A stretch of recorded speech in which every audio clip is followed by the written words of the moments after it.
Welcome to the Bariatric Nutrition Coach Podcast, where we empower you with weight loss surgery, nutrition knowledge, mindset advice, and inspiration so you succeed in your weight and health journey. I'm your host, Jane Stoltz, and I am a bariatric dietitian who has helped over 1,300 people on their weight loss surgery journeys. I'm also a solo mum, lover of long walks while listening to podcasts, partial to a glass of wine, and the ocean is my happy place. Join me as I dive deep into bariatric nutrition and lifestyle topics and deliver them to you in bite-sized, palatable episodes every Monday. Now let's go. Hello and welcome to this week's episode of the Bariatric Nutrition Coach Podcast. And today I am doing a solo episode, but I'm also doing obviously an audio for my podcast, but I'm doing this on camera because I'm trying to get better at doing my podcast on camera, because many people actually really like watching podcasts, like watching people speak. They get more out of the podcast. And I share any videos, any of my podcasts on video in my YouTube channel. So that's Bariatric Nutrition Coach over on YouTube. So please bear with me as I get to improve podcasting on video. So for people that don't know me very well, my name is Jane Stoltz, and yes, I'm an Aussie. I'm a bariatric dietitian. I decided to specialise in the area of bariatric over 6 years ago. And I had been very interested in the area of bariatrics for many, many years. I'd seen operations performed and had really studied and researched the area. But the opportunity came up for me in my career to specialise, and it has been the most wonderful place to find myself, because I love working with people that are brave enough to decide to take their health in their own hands and take that step to have bariatric surgery. It is life-changing. Is it easy? No, it's not. And no one's here saying it's easy, and that's where we're giving a lot of voice to combat where people say it's the easy way out, because it's certainly not, but it's so effective, and it's such a wonderful tool for people struggling with their weight and the health implications of their weight. So I decided to specialise just over 6 years ago. I've worked with over 1,600 people, and that sounds like a lot. It is a lot, because also it's not like I just work with somebody once or twice. I have a long-term relationship with my clients, and that's also why I love working in the area of bariatrics, because I don't see people just once or twice. I actually work with people longer, and it's much more fulfilling for me, the dietitian. So I worked, and I had my business in a very busy bariatric centre for over 3 years, nearly 4 years, and COVID hit. And we became so much more open and effective to supporting patients, clients online with Zoom and other technologies. And then I decided to move at my practice to be solely online. And now I work with clients all over the world, and it surprises many people, but most of my clients are actually in the US. And people say, well, how does that work? Well, it actually works really well. The time difference is very manageable. I've set my program up to be able to work and support people at no matter what continent you're on. So, that's a little bit about me. If you look across all the socials, I'm Bariatric Nutrition Coach. So that's a little bit about me. Now, in the past few episodes, I have asked people, if you have or find value in my podcast, to give me a shout out in your socials. So yes, reviews are wonderful. Thank you. Love reviews, love feedback. And I get some really lovely comments in the DMs, in the socials, and all of that, which is really lovely. I had my first shout out from a wonderful woman, Jacqueline. So Jacqueline, which is bariatric_Jack on Instagram. Thank you so much. It's in my stories today because you tagged me, and I've gone in there and shared it and tagged you. Thank you so much for sharing and giving a shout out to your followers that my podcast exists, because I don't advertise my podcast. I talk about it on my Instagram. but I do no real advertising. It's all word of mouth and it's kind of growing organically. So I really appreciate that. This is my first shout out for people that are sharing about my podcast. So thank you so much.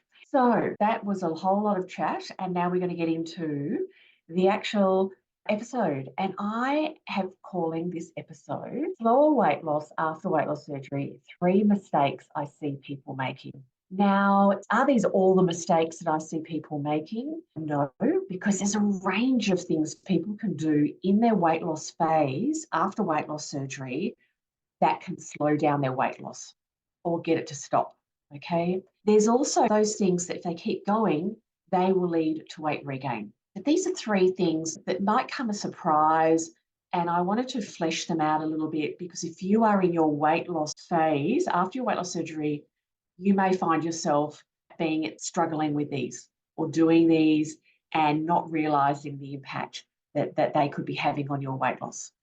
So 3 mistakes I see people making that can slow down in your weight loss phase. Number 1, only eating when hungry. Okay, so let's talk all about this. If you follow me, you listen to me talking in different social media, or if you listen to my lives on Instagram and if my other podcasts, I'm a really big advocate for listening to hunger and fullness cues. And I start talking about this with my clients. I'm working with them in those really early days from week 3 after surgery. I know your hunger and fullness cues are not the same after having weight loss surgery. Before surgery, you can get very clear hunger and fullness cues. You could say that your body yells at you, meaning you don't miss them. You can be very distracted by life, but you still can hear them. After surgery, because of the metabolic changes that bariatric surgery brings, which is part of the tool of surgery, which is wonderful, that they could really drop down. It can be really, not only do you have that low appetite, but it can be really hard to feel or like listen and hear those hunger and fullness cues. So an example is that your body might yell at you before surgery and it might whisper to you after surgery. And also my other example is it may talk to you in a different language. So it's getting to know your body. So it's not like when I'm working with a client and we start at, say, week 3, when we start generally getting a structure in place into your diet and starting more of the food into the diet and moving off some more of the liquids. We're still wanting to practice listening. It's a practice to listen. It is not about being perfect. It's a practice, like when you do yoga, meditation. Some days you're better than others, but you keep practicing it. Because in time, over your bariatric journey, you are going to have more feedback and more sensation and more hunger and fullness cues to pick up on. So I just wanted to preference this first point with that information. The challenge that comes in the early days to medium days after weight loss surgery is that real lack of appetite. It's lovely. You get a reprieve from high lots of hunger, feeling hungry all the time, feeling like you can never meet that hunger. You get a lovely break from it. It's wonderful. On the other side of the coin is that you don't have a really strong appetite. That is why it can be really challenging for many people, and many people in those early days will say, I just am not eating, this meal or that meal, or they're not eating regularly because I'm not, or going long spaces without eating because I'm not feeling hungry. And for a short period of time, that will be okay for them because you'll get by. But longer term, it will stop and slow down your weight loss because we need to build up after your weight loss surgery to having adequate protein and adequate calories. Still might be a deficit of calories that you need, and that helps you lose your adipose tissue, your fat tissue, but it is adequate. It's adequate for your body to say, okay, we're getting enough to survive. We can relax and lose our fat. When you eat too little, the body is going to use some of your lean, you're going to lose too much muscle because we store fat in our bodies, we store carbohydrate in our bodies, we don't store protein. You need protein every day. When you don't have adequate protein and adequate calories, you are going to start losing too much muscle. Also, you will start feeling crummy. And what I mean by that is you start feeling tired and not feeling good. So one side is, yes, you have less appetite. We don't have that driving you in that early days. It's wonderful. but we still need to, and I'll be talking about eating schedule and regular meals, we still need to have that regular intake, listening to our body, but also strategically using liquid protein. So drinking some of your protein for as long as you need to be able to comfortably reach your protein goal. And notice I say comfortably because I have noticed over the years people say, okay, well, I've got to eat this amount of protein because I want to do the best I can. And I totally get that. But they can force food down, eat past a comfort level, or eat over a very long period of time. So the meal might go over an hour, hour and a half, or eating a bit and walking around the house to try and shuffle it down. We don't want to do that because we're moving into a grazing eating pattern. But there are strategies to manage this in the early days to get, meaning that the low appetite in the early days to get protein up to a good level and energy intake up to a good level. And I call it the sweet spot where your body goes, I'm getting enough protein. I've got a deficit of calories, but not too much of a deficit. I can relax and lose my adipose tissue, my fat tissue. We keep muscle. Okay, so that is one thing I see people doing that can slow down their weight loss because it is counterintuitive. The dieting world has said the less you eat, the better. And it's not the case. You eat too little, your body says, we are in famine. We're going to hang on to everything. Okay. And also, you can only run on the smell of an oily rag, so to speak. Sounding really Aussie now. I don't know if that translates, but what I mean is very, very small amount for so long before you start feeling really crummy, tired, feel yucky. And what happens is you can spiral down. And what I mean by that is you eat less, you feel crummy, you have even less of an appetite, you eat even less and you start feeling really, really not great. And when I'm working with clients that come to me at this point, we have all the strategies that I work through and we kind of have more in. We have that ability to take a bit more in, we're reaching our goals and we're feeling good, energy comes back, and that's where we want to be, as well as weight loss picks up. Okay. So that's number one mistake I see people making, especially in the weight loss phase in those early days. Oh, great, I'm not hungry. I'm just not going to eat, and going hours and hours without eating. Okay. So number two is having a diet with low variety. So quite a limited diet. I see this really commonly in the 2 to 4 month mark after having weight loss surgery. And I'm going to explain what it looks like and why it can slow down your weight loss. What generally has happened, and you might be listening to this and relate to this, is you're given by your bariatric centre and your bariatric dietitian a piece of paper, all papers and booklet with lists of foods to try and the stages to go through after your surgery, and that's great. And then you're doing that, you're following that, and then often around that 2 to 4 month mark, and I use a lot of full diet and normal diet, even though you're more on soft foods, but you're on that diet and you kind of get released. Come back, we'll see you in 3 months, we'll see you in 6 months. And people go, now what? They hit a wall. I see it kind of like, now what? How do I keep introducing more foods? How do I expand my variety? And a varied diet, not only is a varied diet a healthy diet, but a varied diet is also an enjoyable diet. So we want to keep expanding variety to ensure you don't feel deprived, restricted, and stuck at a very few foods. And when people stay or get stuck there, they are the people that I see more likely to go off track earlier because it feels so restricted, diet is so limited, they haven't managed to get crunch back, sweetness back, some salty, all of the things that we need to have a satisfying, we need things to be satisfied. When our diet's too limited, you feel restricted and you can only hold being in a deprived or restricted space for so long, and then you want to go off track. People then go, oh, I just need something. I need more enjoyment because food is enjoyment. So that kind of low variety, that restriction or deprivation of tastes and textures, and also knowing how to eat out and how to include, how to manage different situations, that's really key to help you evolve after your weight loss surgery and build a happy and balanced and healthy diet and meet your protein goals.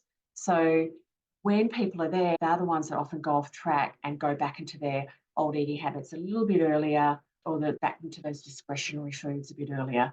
As a general, this is just a general, and this is just my observation, okay? So that's number two. And so that can surprise people, that can slow down your weight loss.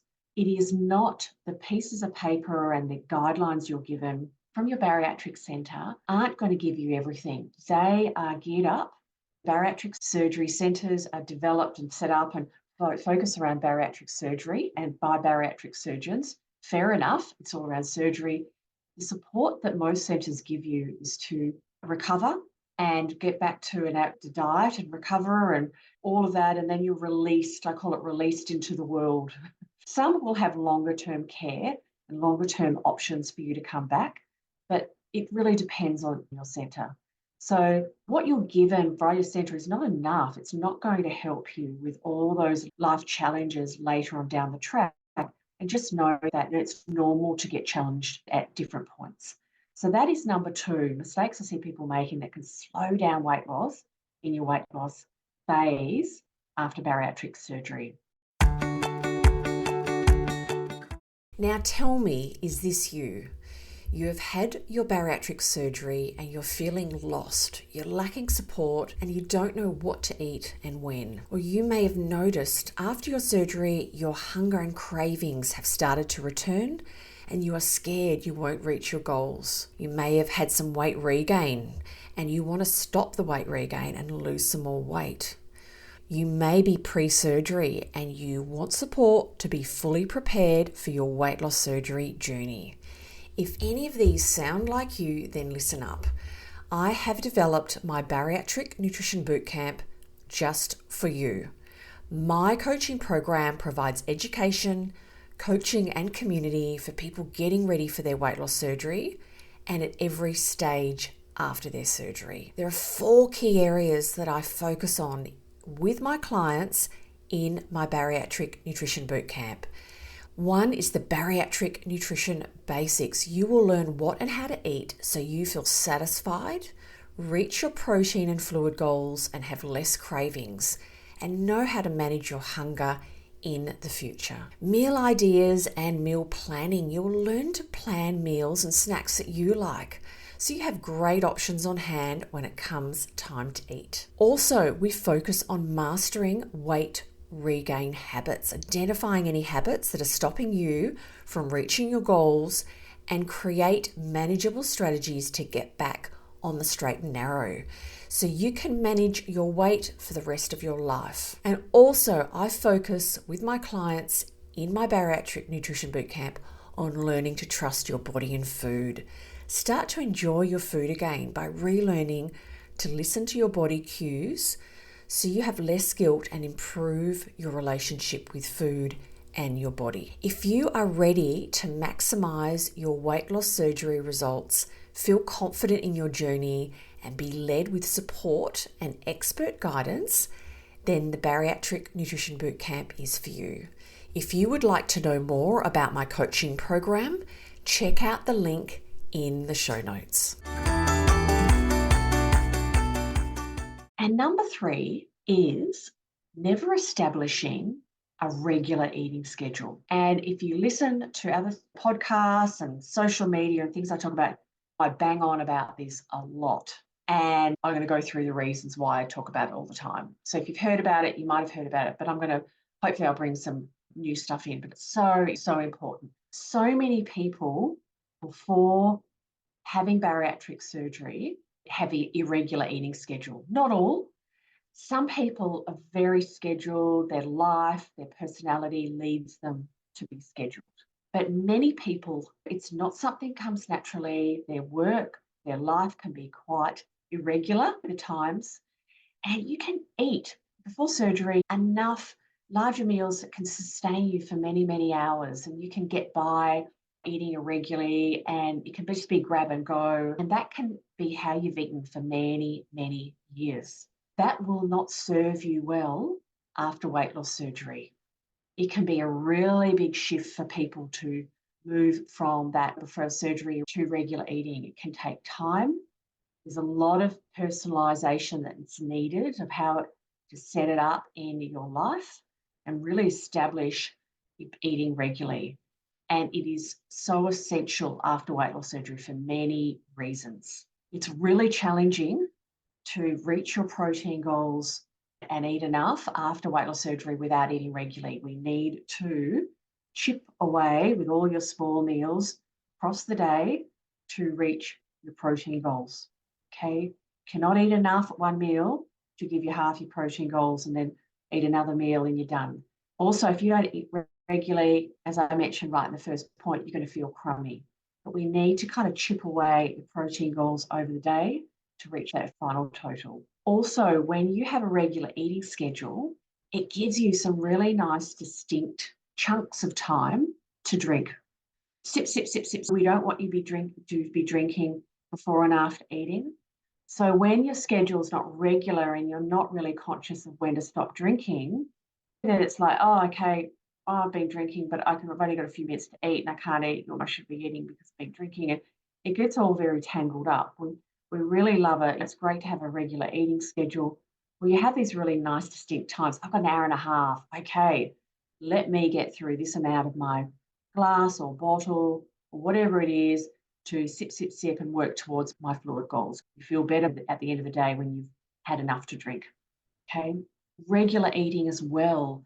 Research shows that when we put a good amount of protein in the early part of the day, we're less likely to have hunger and cravings later in the day. And I see it all the time. People that skip meals, have enough in that early part of the day.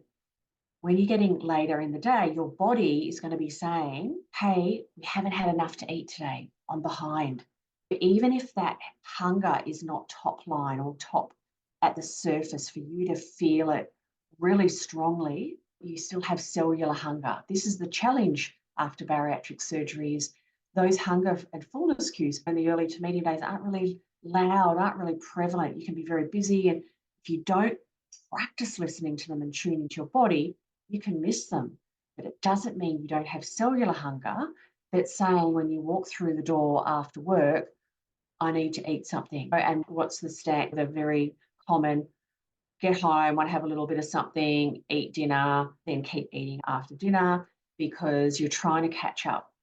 And yes, some days are going to go pear-shaped. Some days the car breaks down, you've lost the cat, your child's sick and everything. I'm not talking about the odd day, I'm just talking about the everyday. So having a regular eating schedule is really crucial. And there's ways to actually build regular eating scheduling, even if you have different things happening different days of the week, jobs where it can be, or careers where it's really challenging to eat regularly. I work with people that have had all different types of jobs, roles. We come up with strategies to help feed your body regularly. And I also encourage my clients to look at it as self-care. It is self-care to feed yourself regularly. It is not a diet. We are looking at a self-care. But what it does also when you feed yourself regularly, your body goes up, and this relates to the other things I've been chatting about. I'm getting fed regularly, food's coming in regularly. It does help also regulate your appetite, but I'm getting enough, I can relax and lose my adipose tissue. So that's another really key one. So I'm just going to recap. These are 3 mistakes. These are not the only mistakes, but they are 3 mistakes I see people making in their weight loss phase after weight loss surgery that can slow down weight loss or cause it to stop. 1, only eating when you're hungry. Okay. Number 2, having a diet that's low variety. So really not being confident how to progress and get variety and being satisfied with your new bariatric diet. And number 3 is I'm never establishing a regular eating schedule, kind of skimming through that part, and it is not going to set you up for success. So I hope you found this useful. Maybe if you're in that weight loss phase journey, you're listening to this and reflecting if any of this resonates with you. And that's what I want. That's what I love. The role of this podcast is to educate, to answer common questions, to talk about topics. And this is going to evolve over time. My podcast will evolve, but talk about topics related to bariatric nutrition, share people's experiences, because I think that is so valuable, because people can get very isolated in their weight loss surgery journey and feel like if they're struggling with something, it's just them. And I want people to know, if you're struggling with something, someone else is going to be struggling with it. Okay. So thank you so much for listening. Thank you so much for your support with my podcast. I really appreciate it. I've got through this recording, I think, quite well. I haven't needed to stop or do anything, which is really wonderful. And as I was talking about right at the beginning of the podcast, I would love, if you find value and if you enjoy my content and you think other people would as well, I would love you to share my podcast in your socials. I mean, you can share it personally with people. If you share it in your socials, please tag me and I will give you a shout out here, like I did the lovely Jacqueline. And I would really appreciate it, because there's only really a few ways of finding my podcast. So thank you so much. Really appreciate your support, and I look forward to being back in your ears next week. Bye for now.